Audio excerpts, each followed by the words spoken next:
화면 공유를 모두 봐주시길 바라고요. 그리고 저기 강의실에다가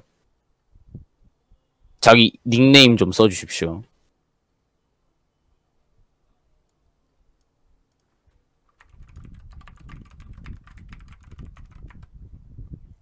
지금 라이브 웹브라우저로 잘 나오고 있죠? 이거 1학년 교과서 표지 다 보이고? 네. 오케이, 좋아요. 그럼 잘 나오는 거예요. 다 올렸죠? 하나, 둘, 셋, 넷, 다섯, 여섯, 일곱, 여덟, 아홉, 열, 열하나, 열둘, 열셋.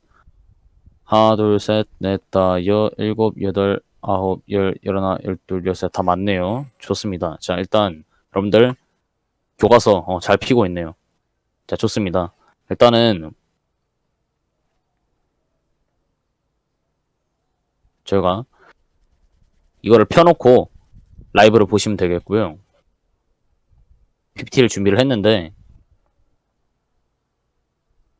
PPT를 보시면서, 제가 말하는 것과 함께, 이 교과서를 참고를 해서, 보시면은 이해가 편하실 겁니다. 제가 말하는 것도 어차피 제가 준비를 제대로 못했기 때문에 교과서 기반으로 얘기를 할 수밖에 없을 거예요. 그래서 내용에 큰 차이는 없을 겁니다.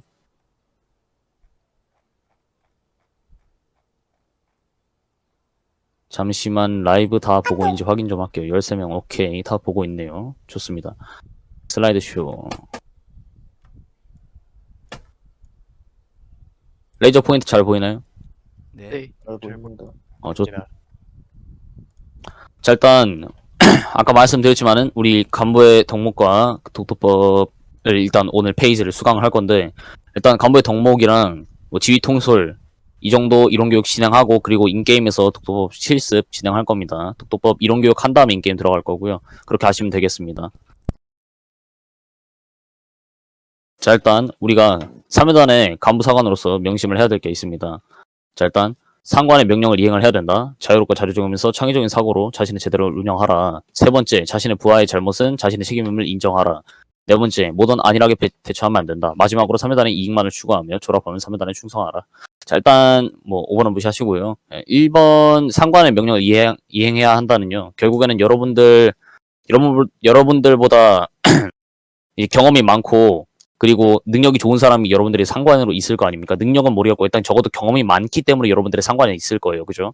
근데 상관이 하는 명령을 여러분들이 따르셔야 그래야 여러분들 경험이 조금 부족하니까 초급 장교로서는 이제 조금 더 편하게 하는 걸 떠나서 좀 더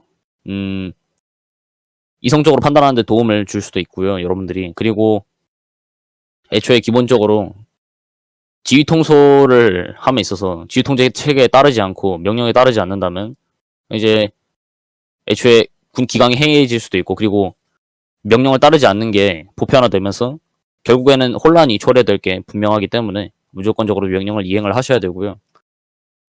그리고 두 번째로 이 두 번째는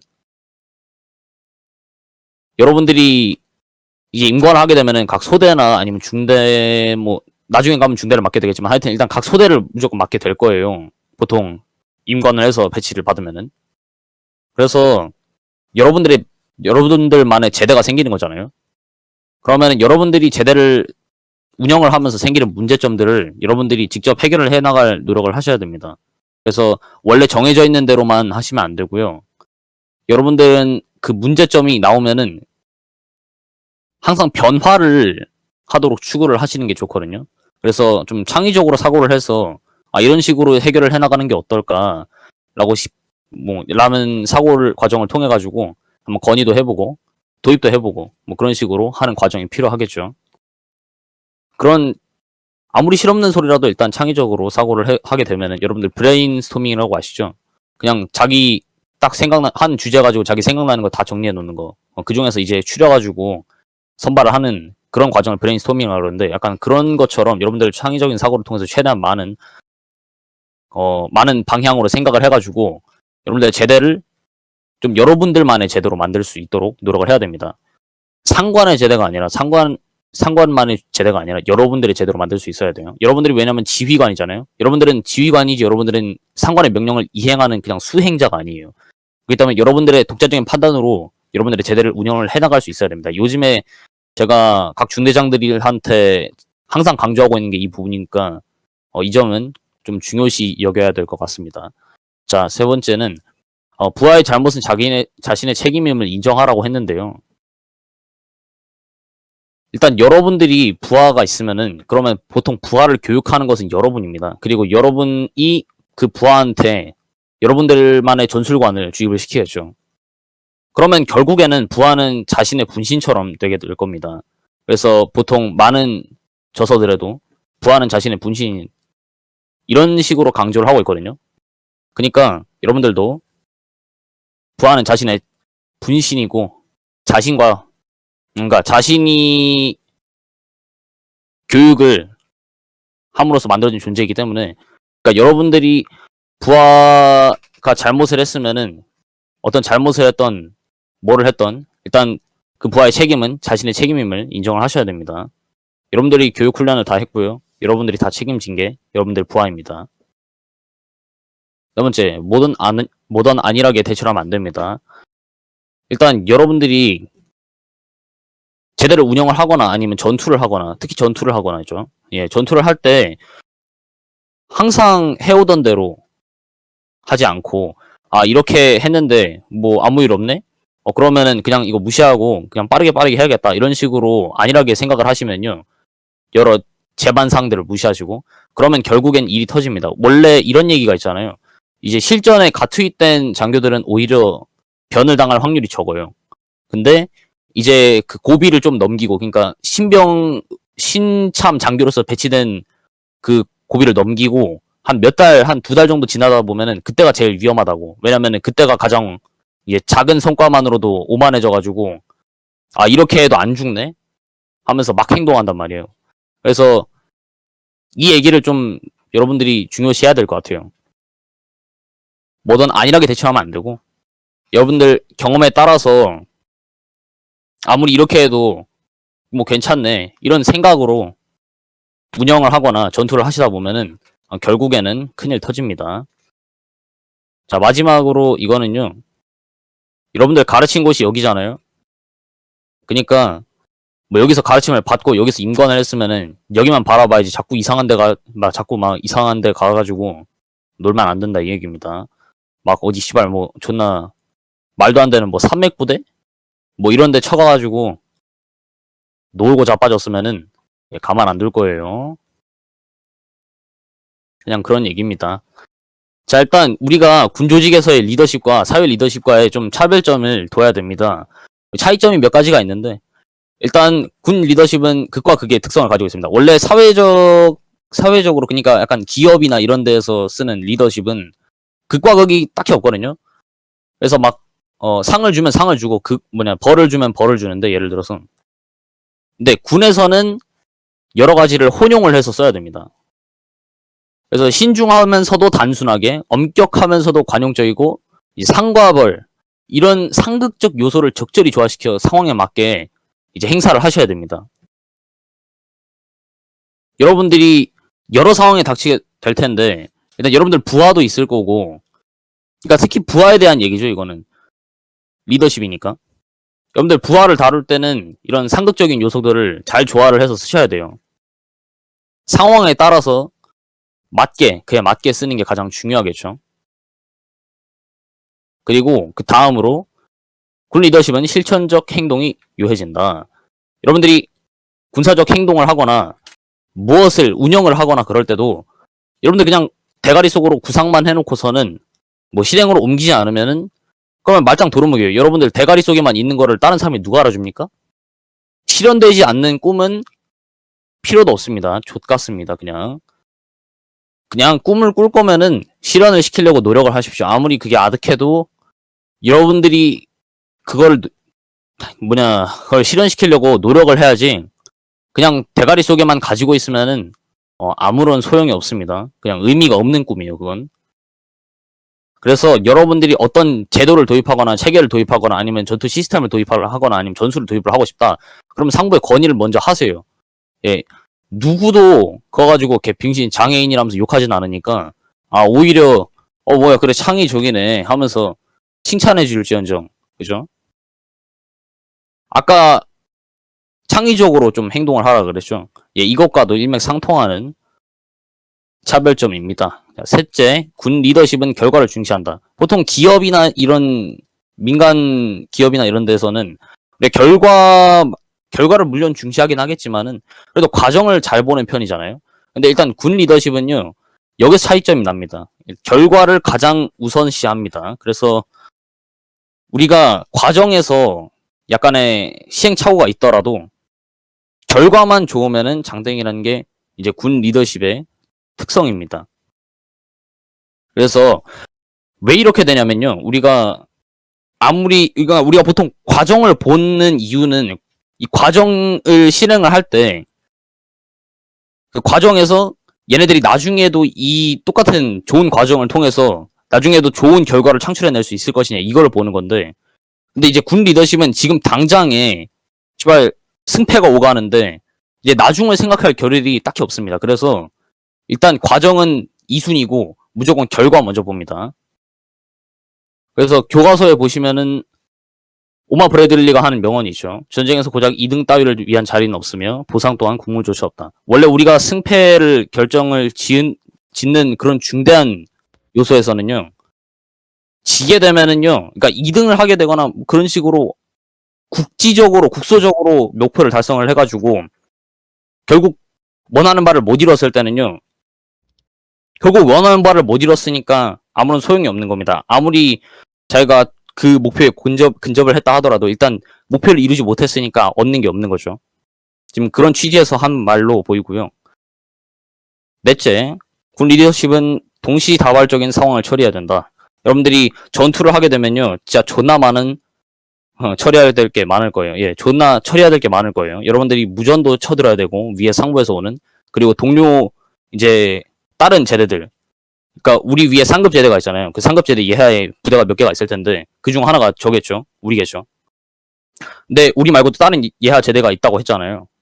걔네들이랑도 소통을 해야 되고, 그리고 예하에 있는 우리 또 예하에 있는 또 아래 부대들이 있을 거 아니에요. 걔네들이랑도 또 소통을 해야 되고, 그리고 지금 당장에 내 휘하에 있는 병력들, 내 직할로 있는 병력들도 지휘를 해야 돼요.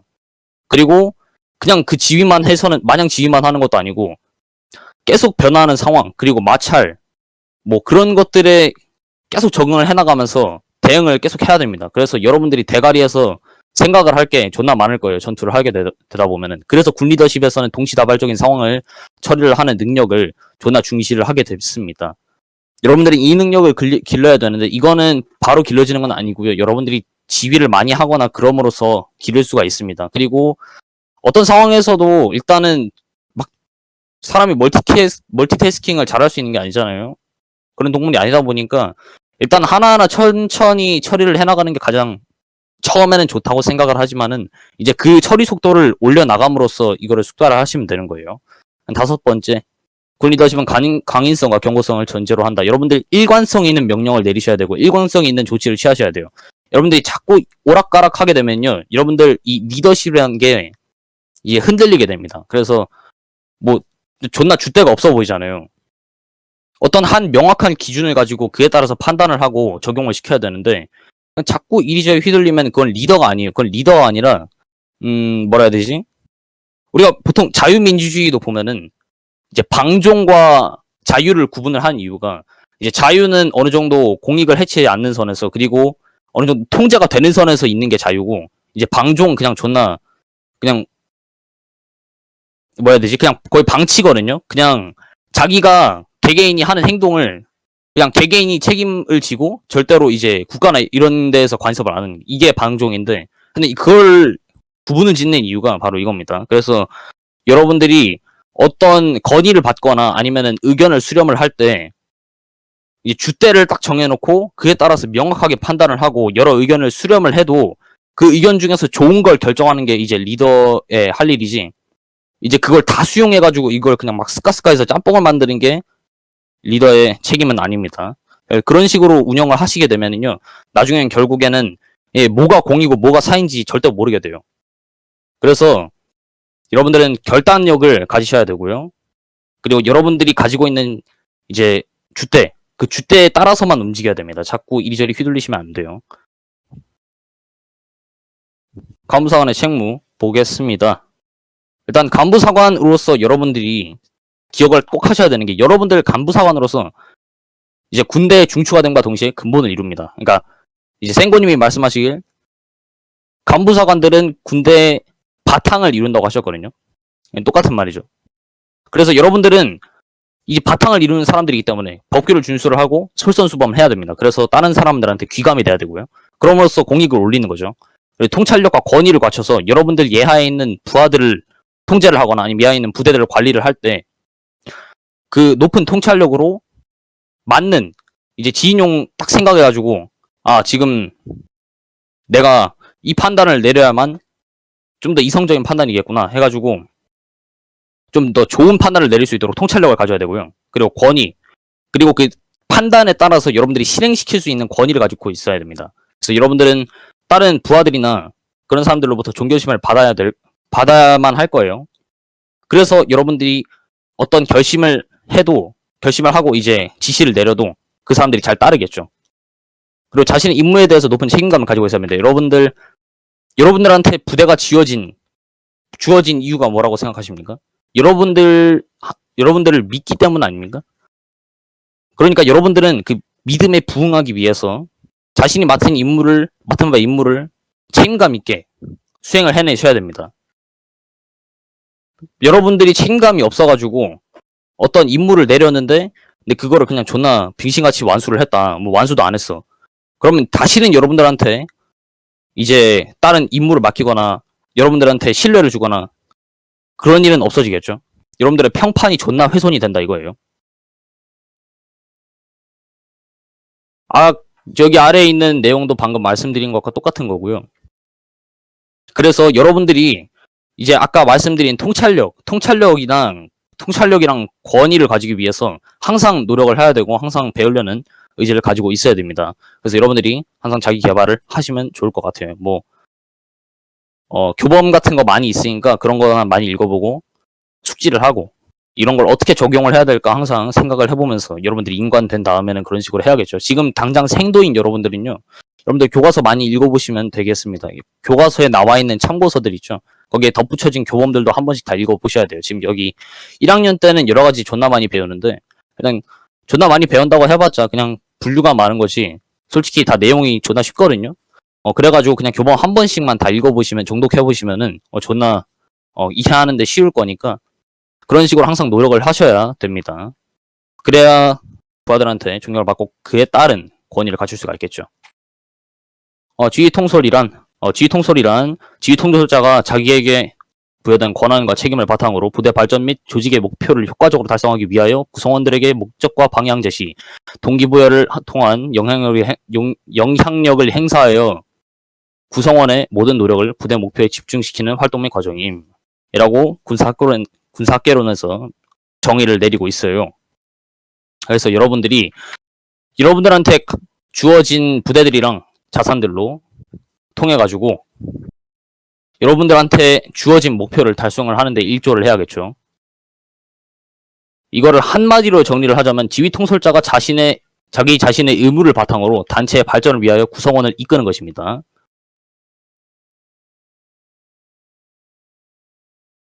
지휘통솔자의 구성 요소. 일단 지휘통솔자가 있겠죠. 여러분들인. 그리고 피지휘통솔자. 그러니까 부하가 있습니다. 부하랑 예하 부대가 있습니다. 그에 따른 수행에 영향을 미치는 여건과 환경 및 상황이 주어지겠죠. 일단 여러분들은 기본적으로 이 상황에 맞춰서 여러분들 예하에 있는 피지휘통솔자를 잘 지휘통솔을 해서 여러분들한테 주어진 임무를 달성을 해야 됩니다.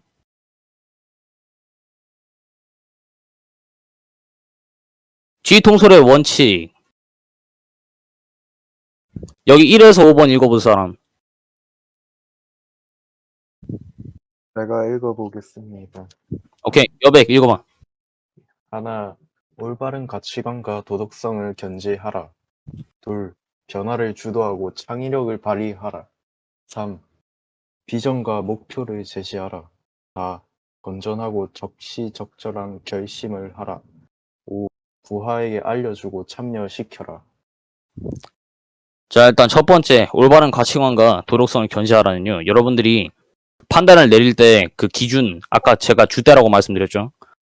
주대는 이제 약간 자신 생각, 자신의 판단에 따른 거를 주대라고 얘기를 하는 거고, 이제 올바른 가치관과 도덕성에 따른 주대는요, 이제 그냥 여러분들 도덕적으로 뭐가 옳고 그른지, 이제 이걸 판단을 해야 된다는 얘기입니다. 이걸 판단을 해서 적용을 시켜야 여러분들 이 예하 부대 부하들 통제를 하는데 공정성이 부여가 되고, 그에 따라서 평판도 올라가겠죠. 변화를 주도하고 창의력을 발휘하라. 아까 이건 말씀드렸던 부분인데, 여러분들 창의력 있게 임무를 수행을 하셔야 됩니다. 고정관념에 휩싸이시면 안 돼요. 그래서 이미 있는 거를 그냥 따라가려고 하시면 안 된다고요. 아시겠죠? 세 번째, 비전과 목표를 제시를 하라. 이제 예하 애들한테 비전과 목표를 제시를 해야 됩니다. 그러니까 여러분들의 지휘관 목표를, 그러니까 지휘관 의도, 내가 이 명령을 내리는 의도, 그리고 지금 우리가 이걸 해야 되는 목적, 이거를 제시를 해서 동기부여를 시키라는 겁니다. 그래서 자발적으로 참여를 할 수 있게끔 부하들이. 네 번째, 건전하고 적시적절한 결심을 하라. 이거는요, 이거는 지인용에서 이제 지에 대해서 얘기를 하는 건데요. 건전하고 적시적절한 결심을 함으로써 여러분들이 목표를 좀 더 효율적으로 달성을 할 수 있게 되겠죠. 그리고 부하에게 알려주고 참여시켜라. 이것도 아까 말씀드린 동기부여와 똑같은 얘기입니다. 자, 6번에서 10번까지 읽어볼 사람 있나요? 거수해보세요. 오케이. 읽어보세요. 6. 조직을 활용하고 권한을 부여하며 책임을 물어라. 7. 열정을 발휘하고 솔선수범하라. 8. 정과 신뢰로 부하를 지도하라. 9. 자기 자신이 부하의 능력을 개발하라. 10. 부하의 복지 향상을 위하여 노력하라. 자, 좋습니다. 조직을 활용하라. 이거는 뭔 얘기냐면, 여러분들 혼자서 일을 하는 게 아닙니다. 그래서 여러분들한테 부여된 지휘권이 있는 거고, 그리고 그 지휘권을 올바르게 행사할 줄 알아야 되는데, 여러분들이 이제 지휘관으로서 모든 걸 다 책임을 떠맡고 여러분들이 모든 걸 다 하려고 그러지 말고 혼자서, 그러면 여러분들한테 과중의 업무가 되고 예하에 있는 애들은 그런 업무를 한번 숙달을 해보고 해볼 경험이 없어지게 됩니다. 그래서 예하에 있는 사람들한테 자기가 할 일 중에서, 그러니까 자기한테 주어진 목표 중에서 얘네가 해야 될 일은 이런 것 같다 하면은 걔네들한테 분배를 시켜가지고 좀 더 효율적이고 빠르고, 좀 더 효율적이고 빠르게 임무를 완수할 수 있도록 해야 되고요. 그리고 예하에 있는 사람들한테도 임무를 할당을 하고 그걸 한번 실행을 시켜봄으로써 충분한, 나중에 쟤네가 내 자리까지 올라왔을 때 걔네가 충분한 역량을 발휘할 수 있게끔 그 경험을 줘야 됩니다. 누가 하나 멘션했는데? 오케이.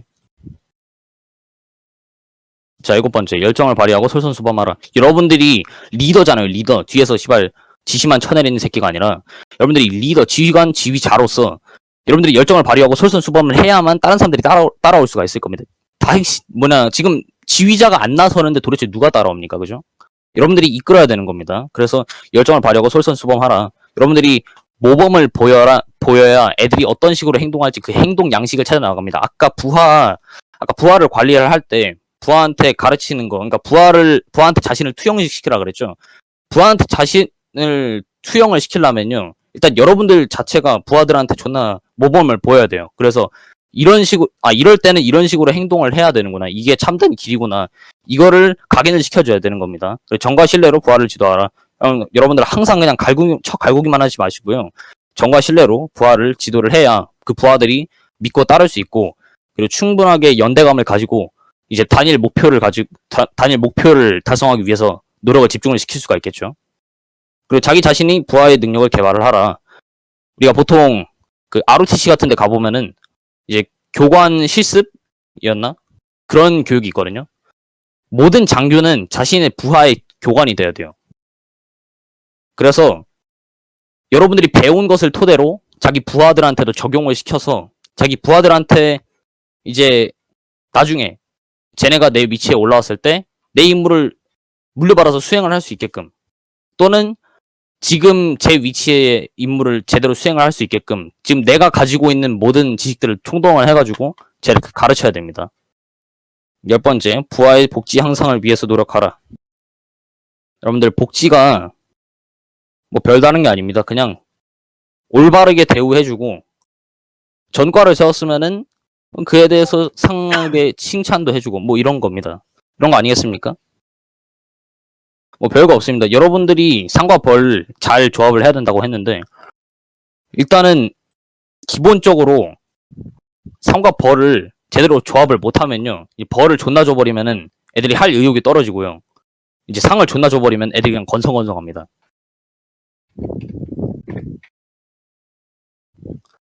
지휘 통솔자의 구비 요건 세 가지. 지휘 통솔자의 가치관이랑 품덕성, 자질 이렇게 세 가지로 나뉘는데요. 가져야 될 구비 요건은 일단 가치관.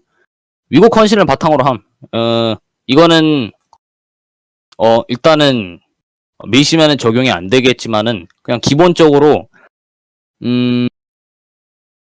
여러분들이 3회단에서 복무할 때만큼은 3회단은 생각을 하면서 행동을 해주셨으면 한다는 거고요. 그리고 신념을 고수하고 정의감을 행동으로 옮기는 용기. 여러분들이 이제 어떤 판단을 내리면은 그거를 그대로 실행에 옮길 수 있는 용기가 필요합니다. 예. 그 용기가 있어야만 여러분들이 실행으로 옮길 수 있고요. 제가 아까 말씀드렸지만서도 대가리 속으로만 생각을 하고 실천을 못하면은 의미가 없습니다. 그래서 저런 용기를 가지고 있어야만 여러분들이 실행에 옮길 수 있고 실행에 옮겨야만 여러분들 대가리 속에 들어있는 게 가치가 있습니다. 책임감과 충성심. 아까 말씀드렸던 것 같고요. 모든 인간에 대한 상호 존중심. 고정관념을 벗어나 변화를 추구하는 창의성. 자, 지휘 통솔자의 품덕성 읽어볼 사람. 읽어보겠습니다. 오케이, 캉캉 읽어보시오. 첫 번째, 옳고 그름, 공과사를 확실히 해야 함. 두 번째, 부대애와 부하애. 세 번째, 신뢰성과 공정성에 기반한 평판. 네 번째, 솔직함과 항상 개선하려는 자세. 좋습니다. 자, 그러니까 부대애와 부하애를 가지고 있어야 여러분들이 단결을 이뤄낼 수가 있고요. 노력의 집중을 이뤄낼 수가 있죠. 옳고 그름 공과사를 확실히 함. 아까 말씀드렸던 거고요. 주대에 관련한 거죠. 신뢰성과 공정성에 기반한 평판. 여러분들이 평판을 가지고 있어야 그에 맞는 권위가, 그에 상응한 권위가 주어집니다. 권위는 상부에서 어떻게 줄 수 있는 게 아니에요. 그러니까 권력은 상부에서 줄 수가 있어요. 권력은 힘이잖아요, 힘.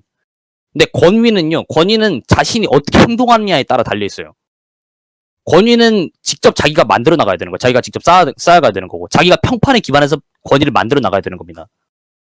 아시겠죠? 권위는 그 누구한테도 이제 그 누구도 권위를 줄 수는 없어요. 여러분들이 직접 만들어 나가야 되는 거예요. 일단 기본적으로 권력을 줌으로써 권위를 닦을 수 있는 기판을 마련을 해주는 게 상급 부대고, 상급 부대에서 너네들한테 이제 직책을 주고 계급을 주는 거고, 이제 너네들이 그 권위를 닦을 수 있는 기판을 딱 가지고 이제 그를 활용을 해가지고, 그러니까 자기 계급이고 자기 직책이지. 그걸 딱 활용을 해가지고 자기가 지금 가지고 있는 모든 역량을 총동을 해가지고 평판을 올려서 그에 따른 권위를 확보를 하는 거지. 그리고 솔직함과 항상 개선하려는 자세. 뭐든 솔직하게 얘기를 해야 나중에 있어서도 결국에는 이익이 되겠죠. 항상 뭘 숨기려고 하면 결국에 나중 가서 다 파토납니다. 뭐 이거는 살면서 충분히 느꼈을 거라고 생각을 하고요. 개선하려는 자세가 필요합니다. 여러분들이 개선하려는 자세가 없으면요. 제가 가장 싫어하는 게, 그러니까 존나 빙신 같은 장애인 같은 새끼도 이제 제가 개선하려는 의지가 있으면 존나 좋게 보거든요. 근데 이제 개선하려는 의지가 없다? 그러면 그냥 바로 밴. 원래 3회단은 그런 식으로 해왔어요. 우리가 3회단에서는 이걸 기억을 하셔야 돼요. 조금이라도 빙신 장애인 짓거리를 하면서 이제 개선의 여지, 사과를 하려는 마음, 뭐 이딴 게 없으면은 바로 밴드입니다. 여러분 지금 3회단이 435명을 가지고 있는데요.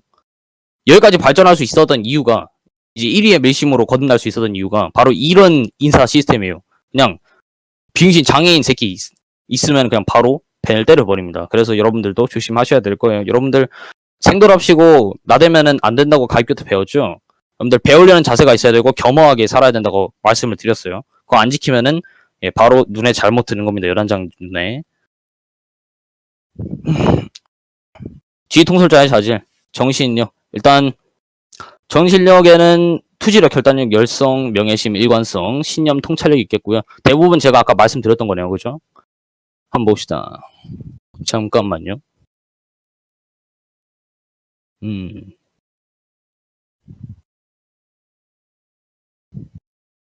지금 지휘 통솔자의 자리라고 있죠? 오케이.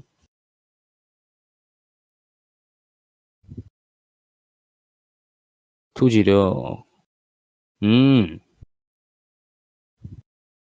아, 그래요. 교과서에 명시되어 있는데, 이 부분은 제가 쓴 게 아니라서. 이건 여단장님이 쓰신 거거든요. 하여튼, 군조직의 특성과 지휘통솔 환경을 고려해 볼 때, 지휘통솔자에겐 투지력, 결단력, 열성, 명예심, 일관성, 신념, 통찰력 등이 요구가 된다고 합니다. 그리고 육체적 능력은요, 이제 여러분들이 작전을 수행을 하다 보면은 약간 1시간 30분, 막 2시간씩 이지랄을 하면서 작전을 하게 될 텐데요.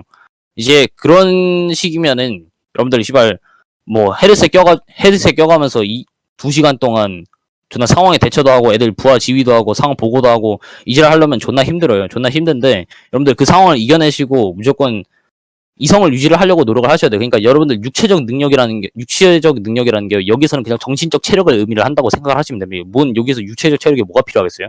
여러분들한테 필요한 건 정신적 체력이에요. 게임 처하는데 육체적이 왜 필요하겠습니까?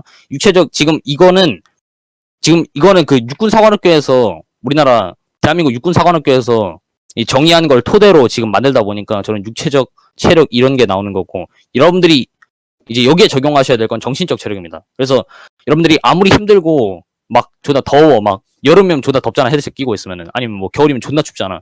이제 그런 상황에도 불구하고 막 기력 빠지는 상황에도 불구하고 여러분들이 이성적인 판단을 내릴 수 있도록 하셔야 됩니다. 그러니까 이제 초급 지휘자들이나 아니면 그런 사람들이 실수하는 게 뭐냐면 이게 존나 힘들어가지고 그러니까 존나 오랫동안 작전을 하고 그리고 심지어 막 성과가 지지부진해 그러면은 애가 약간 아유 될 대로 되라 이런 식으로 약간 마인드가 변하거든요. 근데 그런 마인드를 가지게 되면요 여러분들 그냥 판단을 건성건성하게 되고 에이 몰라 하던 말던 뭐 이런 식으로 되게 됩니다. 그러니까 절대로 그런 상황이 발생을 해서는 안 되거든요.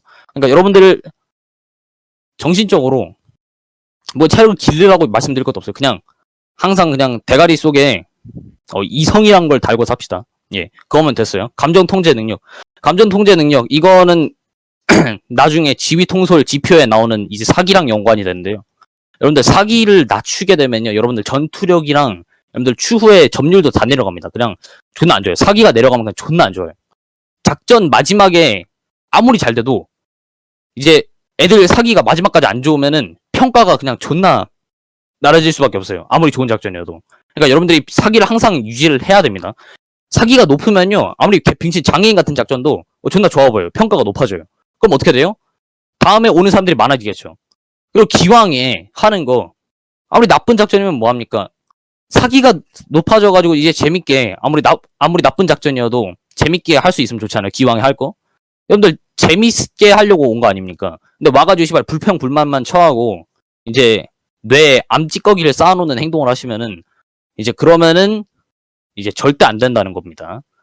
제가 항상 경계시하고 항상 주의를 주는 게 바로 이 점이에요. 여러분들 절대로 이딴 짓거리는 하면 안 됩니다. 사기를 저하시키는 이딴 짓거리를 하면 안 돼요. 업무 처리 및 수행 능력, 뭐 be, know, do 이거는 미 육군에서 정의한 건데요. be는 성품이고, 그러니까 내가 어떤 사람이 되겠다. 그리고 우리 부대 어떤 게 되겠다. 그리고 우리가 목표를 어떤 식으로 완수를 하겠다. 이런 게 be고, know는 그거를 달성시키기 위한, 아까 그 B를 달성시키기 위한 능력과 지식입니다. 여러분들 여기서 배워가셔야 될 거죠. 그리고 do는 행동력과 실천력입니다. 실천력이 있어야 된다고 거듭 강조를 드리고 있어요. 지휘통솔 발휘 요소, 인간관계, 상관과의 부하와의 동료 간에 인간관계를 잘 발휘를 하셔야 된다고 나와 있는데요. 일단 부하 간의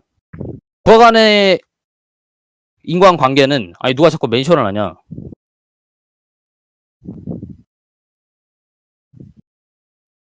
아유, 쓸모가 없네요. 자, 하여튼 부하 간의 인간관계는 여러분들이 잘 조성을 어떤 식으로 해야 되냐. 아까 말씀드렸지만 여러분들이 부하들한테서 권위를 획득을 해야 되고, 그리고 여러분들이 평판을 올려가지고 이제 부하들이 자신을 잘 따를 수 있게끔 해야 됩니다. 그리고 아까 말씀드렸지만 부하들한테 좋은 복지를 제공을 해주고, 이제 정과 뭐 그런 유대감으로 잘 다스려야 된다고 말씀을 드렸죠. 딱 그겁니다. 동료 간에는 이 서로 교류를 잘 하면서 지금까지 배웠던 것들, 아니면 우리가 지금까지 느꼈던 것들을 잘 종합을 해가지고, 우리가 다음 작전을 할 때는 이런 식으로 하면 좋을 것 같다. 뭐 그리고 뭐 서로 잘한 게 있으면 서로 칭찬도 해주고 뭐 이런 식으로 해서 서로 도움이 되는 이익이 되는 관계를 형성을 해 나가야겠죠. 상관과의 관계는 무작정 그냥 막 수직적인 관계가 있으면 안 되고요. 여러분들 서로 소통을 해나가는 그런 관계가 돼야 됩니다. 상관과의 관계도 어느 정도 유연함을 갖추고 있어야 돼요. 그래서 여러분들이 그냥 마냥 상관의 명령에만 그냥 존나 복종하는 게 아니라 아까 제가 말씀드렸지만 창의성과 자주성 이런 걸 바탕으로 해서 여러분들만의 뭔가를 만들 줄 알아야 돼요. 여러분들만의 제대를 꾸리고 여러분들만의 전술을 구사를 하고 이런 형식이죠. 그리고 여러분들 아까도 말씀드렸지만 상관의 수행자가 돼서는 안 됩니다. 여러분들은 지휘관이에요. 아시겠죠? 의사소통을 통해서 의사소통이 존나 중요하죠. 상관이랑 부하랑 동료 뭐 사실 이런 인간관계를 형성하는 것에서 가장 기초가 의사소통 아니겠습니까? 의사결정은요. 여러분들 판단력을 통해서 잘 결심을 내리는 그런 능력을 의사결정 능력이라고 하고요. 동기부여 아까 말씀드렸지만 부하한테 동기부여를 잘 해줘야 동료도 그래요. 그리고 상관한테도 그렇고 동기부여를 잘 해줘야 애들이 자발적으로 따라옵니다. 상과벌 아까 말씀드렸고 상담은 이제 뭐 고민이 있거나 그런 사람들 뭐 상담하라 이 얘기고 이게 상담이 근데 이게 약간 좀 그 부작용이 있을 수 있는 게 너무 지나치게 이제 개인적인 것까지 상담을 통해서 뭔가 해결을 하려고 하거나 그러면은 이제 별로 좋지 않을 수가 있어요. 그래서 어느 정도 방관을 하고 있어야 되는 건 방관을 해야 돼요. 그러니까 시간이 해결해 준다라는 얘기가 있잖아요. 이제 그런 경우도 간혹 가다가 있기 때문에 그 점은 잘 생각을 하셔야 돼요. 그리고 부대 정신은 여러분들만의 부대 정신을 만드셔야 됩니다. 여러분들 아까 공통된 전술관을 구비하셔야 된다고 했잖아요. 부하한테. 그래서 우리 부대는 이런 모토를 가지고 있다 하면서 부대 정신을 만드는 것도 중요합니다. 그래서 여러분들의 단결력을 올리는 거죠. 여러분들 제대에. 그게 지휘관이 할 일이죠. 뭐 사실. 지휘 통솔 지표, 사기, 군기, 단결, 숙달. 사기 아까 말씀드렸죠. 여러분들 사기가 내려가면 전투력도 내려가고요. 나중에 점유율도 내려가고 지금 당장에 존나 재밌지도 않아져요. 예, 이거 아까 충분히 말씀드렸다고 생각하기 때문에 일단 넘어가겠습니다. 지금 여기 아래 명언을 하나 달아놨는데요. 이거 읽어볼 사람 있나요? 저요. 오케이, 장보고 말씀해 보시오. 절망적인 상황이 나왔다. 절망적인 사람이 있을 뿐이다. 절망하는 사람이 있을 뿐이다죠. 자, 일단 제가 가장 좋아하는 명언이기도 한데요. 그래서 달아봤습니다. 자, 다음으로 넘어가죠. 군기는 뭐냐면요. 여러분들의 말을 제대로 따를 수 있는, 그리고 여러분들 입장에서는 상관의 말을 제대로 따를 수 있는 그 잘 갖춰진 군기, 잘 갖춰진 지휘 체계, 잘 갖춰진 명령 체계를 뜻합니다. 여러분들 군기가 무너지면요. 결국에는 이제 임무를 달성할 수 있는 동력을 잃게 됩니다. 아까 동기부여나 이런 것도 정말 중요하지만은 동기부여와 함께 같이 중요한 게 이제 군기예요. 군기가 잘 있어야만 동기부여가 되더라도 이제 같이 시너지 효과를 발휘를 해가지고 목표를 향해서 나갈 수 있는 거죠. 단결도 여러분들 노력에 집중을 해야 됩니다. 노력이 자꾸 분산되거나 아니면 여러분들 개개인 자기 부하들이랑 그러니까 자기 부하들이 서로 막 다른 생각을 가지고 있거나 아니면 뭐 상관이랑 부하랑 다른 생각을 가지고 있거나 아니면 동료끼리도 다른 생각을 가지고 있거나 이런 식으로 되면 안 돼요. 공통의 전술관을 구비를 하라고 했잖아요. 그래서 노력의 집중을 이뤄내야 된다고요. 만약에 이게 잘 안 되면은 그냥 그게 돼요. 국회가 돼요. 국회. 아시겠죠? 동물국회가 돼버립니다. 노력의 집중을 이뤄내야 돼요. 그래서 군대라는 거는 이제 국회처럼 막 서로 의견을 쳐내는 곳이 아니라 물론 의견을 내는 것도 좋지만 그 중에서 하나를 딱 결정을 하면은 결국에는 그걸 수용할 수 있는 능력이 있어야 돼요. 아시겠죠? 여러분들이 아무리 의견을 자유롭게 내라고 한들 그 의견 중에서 수렴을 해가지고 지휘관이 딱 그 중에서 하나를 결정을 하면은 그를 달성을 하려고 노력을 그쪽에만 집중을 시키는 그런 능력이 필요합니다. 여러분들 제대에는. 그리고 숙달. 반복 숙달 뭐 중요하다고 항상 늘 강조를 하죠. 그래서 여러분들 어떤 전투 상황이더라도 이게 많이 숙달이 안 되면요. 그냥 교육만 이론적으로 되면은 별로 잘 안 되는 경우가 많아요. 그래서 여러분들 숙달 과정을 꼭 거쳐야 됩니다. 여러분들이 중대 훈련을 주마다 제가 열라고 이제 중대장들한테 항상 강조를 하고 있는데 뭐 지금 그렇게 잘 되는 편은 아니지만 일단 그렇게 하라고 항상 얘기하고 있거든요. 그래서 여러분들 숙달이 중요하다는 점을 제가 항상 강조를 드리고 있는 거예요. 항상. 자, 이거는 마지막에 할 거고요. 넘어가고. 자, 일단 여러분들 지금까지 지휘통솔 그리고 간부의 덕목에 대해서 제가 말씀을 드렸는데요. 제가 준비를 한 게 거의 없어가지고 뭐 좋은 말씀을 많이 못 드린 것 같아서 좀 존나 아쉬운데요. 그냥 생각나는 대로 한 거거든요. 그래서 좀 양해를 부탁드리겠고 아까 처음에 말씀드렸지만 근데 그 대신에 여러분들이 이제 교과서를 읽어보시는 게 중요합니다. 근데 제가 말씀을 못 드린 만큼 교과서를 좀 더 정밀하게 정확하게 읽으셔야겠죠. 그죠? 여러분들 이거 끝나시면은 교과서 한번 정독하고 제가 과제 내드릴 테니까 이제 그 과제로 그게 나올 거거든요. 교과서 어디서부터 어디까지 정독해라. 이거 나올 거니까 예, 참고하시고 읽으시면 될 것 같습니다. 자, 일단 독도법 알아보겠습니다. 이거 하고 독도법 실습하겠습니다. 자, 일단 독도법이 보면요. 여러분들 독도법 교범위 여기 있네요. 자, 일단 우리가 MGRS 좌표 체계라는 게 있어요. MGRS 좌표 체계라는 게 있는데 일단 좌표 구역 뭐 숫자 2개랑 영문자 하나로 이루어져 있는 좌표 구역이 있고 그리고 영문자 2개로 이루어져 있는 이제 존나 가장 큰 단위가 있어요. 그 다음에 이제 있는 게 숫자로만 이루어진 이제 2계단, 4계단, 6계단, 8계단 이런 좌표거든요. 이게 몇 계단으로 불리는 이유는요. 그 좌표 이름이 이제 2계단인 경우에는 숫자가 2개로 이루어져 있고 4계단인 경우에는 숫자 4개로 이루어져 있고 뭐 이런 식이라서 그래요. 그래서 여러분들한테 좀 더 자세히 어떻게 설명을 드려야 될까 한번 봅시다.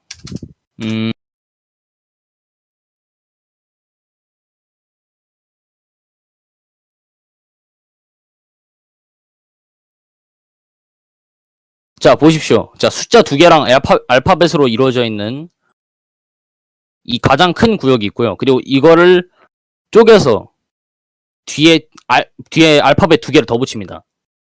그래서 이런 식으로 구역이 가장 큰 단위로 나뉘게 되고요.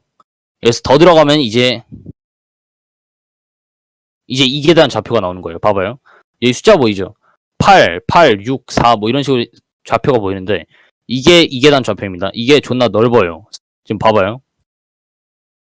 거의 대전광역시 하나를 채울 정도의 크기죠. 자, 근데 여기에서 하나 더 들어가 봅시다. 더 들어가 보면은 4계단이 나옵니다. 4계단은요. 봐봐요. 4계단. 이런 식으로 막 50, 왜 이래. 그래. 50, 51, 52 막 이런 식으로 돼 있는 게 4계단입니다. 그래서 이 두 개를 조합해서 4개의 숫자가 완성이 되기 때문에 4계단이라고 부르고요. 보통 이런 식으로 한 구역을 나타낼 때 뭐 한 블록 정도 되죠. 이 정도면. 그걸 나타낼 때 쓰입니다. 이 정도로 꽤 커요. 근데 여기에서 더 정밀하게 들어가는 건 이제 6계단이죠. 이게 기본적인 좌표 표시 방법이라고 생각하시면 돼요. 6계단이. 그래서 513 그리고 331 이런 식으로 해서 이걸 조합을 해서 6개의 숫자를 만드는 거죠. 더 들어가 봅시다. 이러면 8계단이 나옵니다. 예, 8계단이 나오죠. 그리고 여기에서 더 들어가 봐요. 그러면 이제 마지막 좌표인 10계단이 나옵니다. 여기에도 잘 나와 있죠.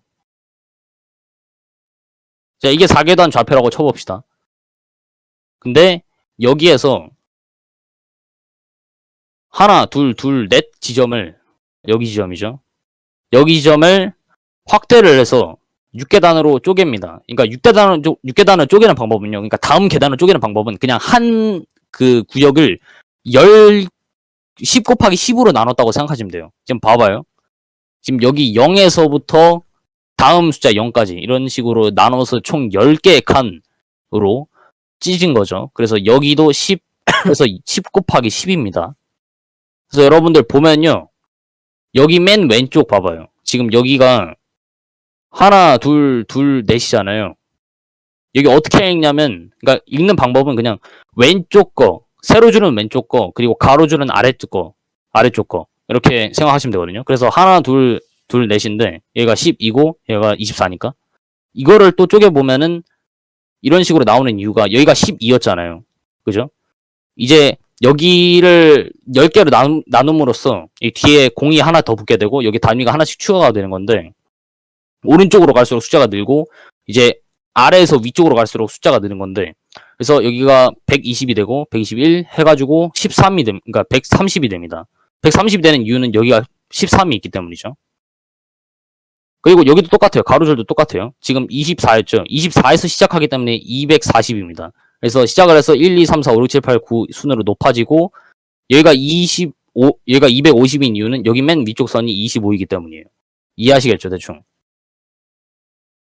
왼쪽에서 오른쪽으로 숫자가 커지고 아래에서 위쪽으로 숫자가 커지는 겁니다. 여러분들이 이게 6계단으로 쪼개는 걸 잘 하셔야 돼요. 그래서 딱 이거를 보고 여러분들 4계단 좌표 체계로 여러분 돼 있을 거예요. 우리가 보통 쓰는 맵들은. 그래서 4계단 좌표 체계로 된 지도를 보고 이거를 여러분들이 감대로 10 곱하기 10으로 쪼갭니다. 가상의 선을 여러분들이 대가리 속에서 그어요. 그래서 그어서 이제 이걸 만드는 거죠. 뭔지 아시겠죠? 예를 들어서 예를 한번 들어보죠.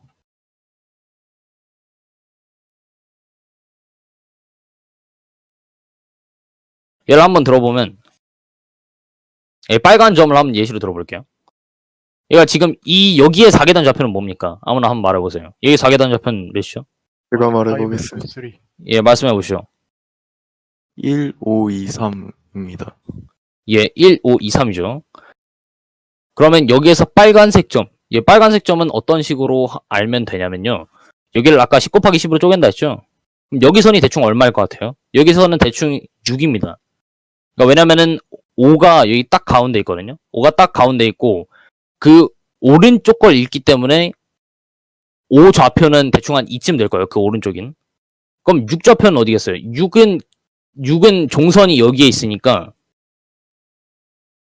좌표는 여기로 읽히게 되겠죠. 그래서 1, 5, 6 정도라고 가정을 하고 2, 3 위로 올라갑니다. 하나, 둘, 셋, 넷, 다 한 5에서 6 정도 되겠죠. 그래서 그냥 어림 잡아서 1, 5, 6에 2, 3, 5 정도 되니까 1, 5, 6, 2, 3, 5 이 정도로 얘기를 하시면 돼요. 이렇게 붙여서 얘기를 하시면 됩니다. 여기 노란색도 한번 봅시다. 얘는 한 7 정도 되겠네요. 그리고 여긴 아래에서 보면은 9 정도 되겠고. 그래서 1, 6, 7, 2, 3, 0, 2, 3, 9라고 얘기를 하면 됩니다. 이 초록색 한번 누가 얘기해 보실래요? 제가 해보겠습니다. 오케이, 한번 해보세요. 1, 5, 5, 2, 1, 5입니다. 오케이, 좋았어요. 이 정도면 대충 다 이해를 하신 것 같네요. 일단 극표정법 이건 잘못 추가했네요. 이거는 나중에 활용 유도할 때 그때 배워보도록 하고요. 길찾기. 길찾기도 좀 이따가 이건 조금 이따 다룰게요. 일단 와지선이랑 능선이랑 수목한계선의 정의에 대해서 아주 간략하게 말씀을 드릴게요. 이건 그냥 상식이에요, 상식. 여러분들 지휘하거나 아니면 군사적으로 그 지시를 받을 때 그럴 때 쓰이는 단어 중 하나인데 지형을 나타내는 겁니다. 일단 와지선이랑 능선은요. 능선은 뭔지 아시는 분 많겠죠? 능선은 그냥 언덕의 가장 위쪽 부분을 얘기를 하는 겁니다. 그래서 그 가장 위쪽 부분을 선으로 그었을 때, 선으로 이었을 때 이제 그걸 능선이라고 얘기를 하는 거죠. 그리고 와지선은 그 반대의 개념이라고 생각하시면 될 것 같아요. 이런 식으로 산이 시작하는 부분 있죠. 그 산의 경계선. 이 산의 경계선을 와지선이라 그래요. 그래서 와지선에 바짝 붙어라 하면은 여기 산비탈에 바짝 붙으라는 이 얘기예요. 뭔 얘기인지 아시겠죠? 수목한계선은 그건 뭘까요? 수목한계선 뭐 많이들 들어봤잖아요. 수목한계선이 뭔 얘기일까요? 대답 볼 사람 없나요? 없네요. 수목한계선은요, 말 그대로 그 나무가 있는 구역의 경계선입니다. 그래서 보통 숲이 있거나 그러면요, 숲의 외곽을 이제 수목한계선이라고 보통 지칭을 하죠. 자, 다음으로 길찾기에 대해서 설명을 드리겠습니다. 아니, 뭔 또 중초야. 참 신기하네요. 이미 가신 것 같고. 하여튼 길찾기. 일단 길찾기에서 중요한 점 4가지 말씀드릴게요. 출발 시에 꼭 방위각을 확인을 하고, 그리고 자신이 시작하는 지점이 어디인지를 확인을 해주셔야 됩니다. 그래서 일단 자기가 출발하는 지점 정확히 확실히 체크를 하고, 그러니까 그 부분만큼은 확실할 거 아니에요. 그 부분에서 자기가 어느 방향으로 이동을 했는지를 꼭 기록을 하셔야 됩니다. 그래야 여러분들이 어디에서 시작해서 어느 쪽으로 이동을 했는지 대략으로 짐작을 할 수 있겠죠. 그래서 대충 어느 지점인지 여러분들이 확인을 할 수 있을 겁니다. 아니, 왜 이렇게 준태가 많아? 아니, 이럴 거면 왜 온 거지? 이해가 안 되네. 자, 일단 방향을 꺾을 때마다 꺾은 지점이 어딘지 확실히 알고 기록해야 될 것. 여러분들이 방향을 되도록이면 꺾으면 안 되거든요. 왜냐면 여러분들이 어느 정도 왔는지 가늠할 만한 그게 없어요. 그러니까 어디 방향으로 이동했는지는 여러분들이 확실히 알 수 있겠지만 초반에 기록을 해서, 근데 여러분들이 어느 정도 지점까지 왔는지는 알 수가 없거든요. 몇 미터를 이동했는지 알 수가 없단 말이에요. 그래서 여러분들이 꺾은 지점이 어딘지 확실히 알 수 없으면은 그러면 꺾은 지점을 그냥 최대한 꺾지 않는 게 중요합니다. 그리고 주변 지형 지물을 파악을 하면서 지금 위치가 어딘지 계속 추적을 해야 됩니다. 여러분들이 아까 어디 지점에서 꺾을 건지 그런 거를 표시를 할 때도 내가 지금 여기 고지에 있구나. 이건 확실해. 이것만큼은 확실해 해가지고 내가 자기 위치를 산정을 하는 거거든요. 그래서 꼭 주변 지형 지물을 잘 봐야 됩니다.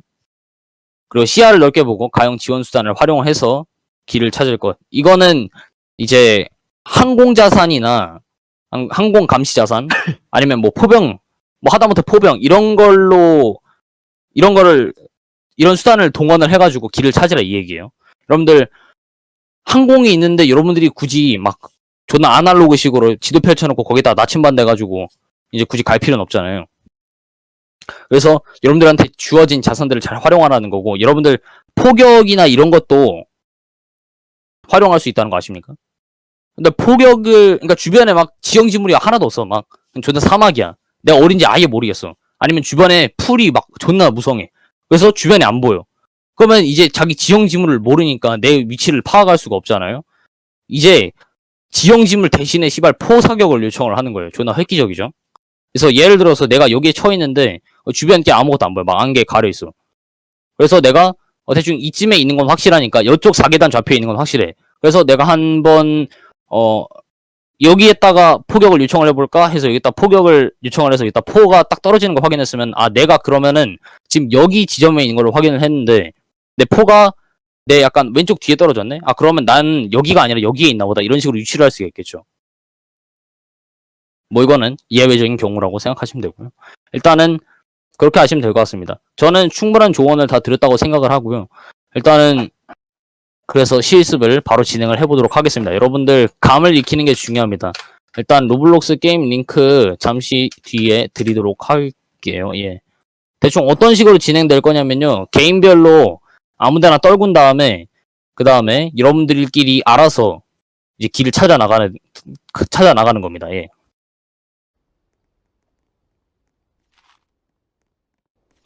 여러분들 비디오만 착용을 하시면 되고요. 다른 거는 굳이 입을 필요 없습니다. 비디오라 하면 이런 식으로 그냥 군복을 얘기를 하고요. 이것만 착용을 하시면 됩니다. 그리고 밖으로 나가서 계십시오. 자, 일단 블라인드 올 처리를 하고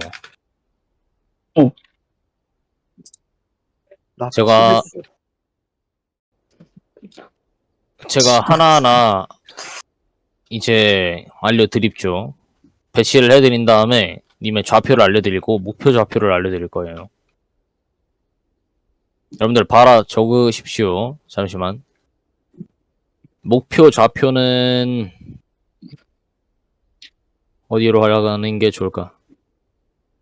그래요. 목표 좌표는요. 여러분들 잘 들으세요. 5, 3, 2에 077입니다.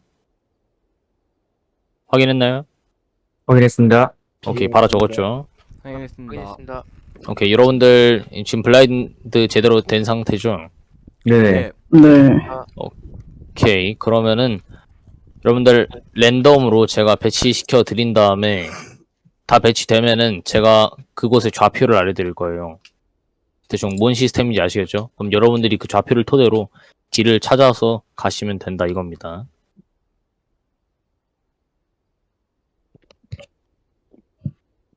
카이 받아 적어.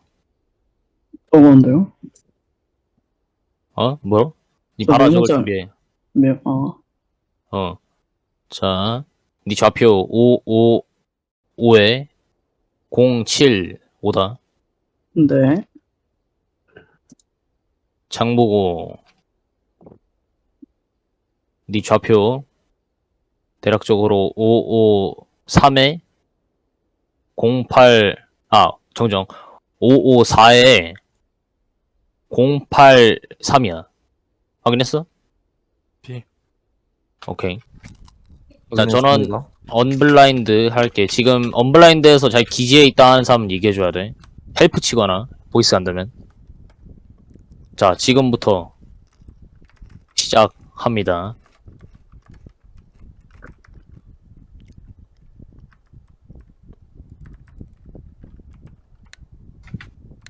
먼저 도착하는 순서대로 해산이에요.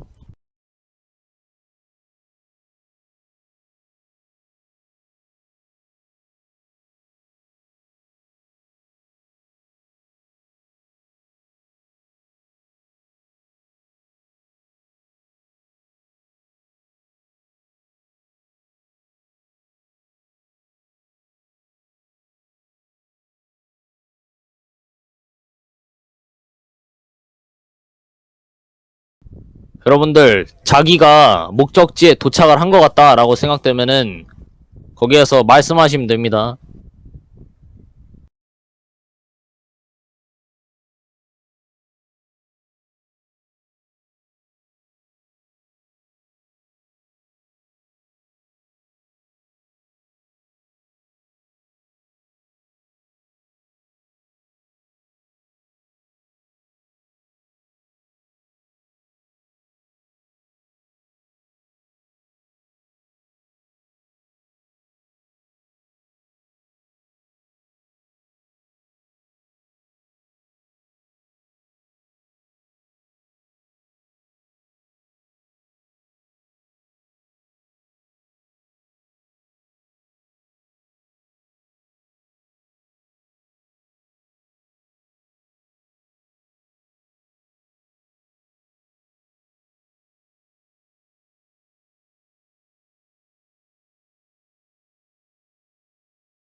너무 쉬웠나?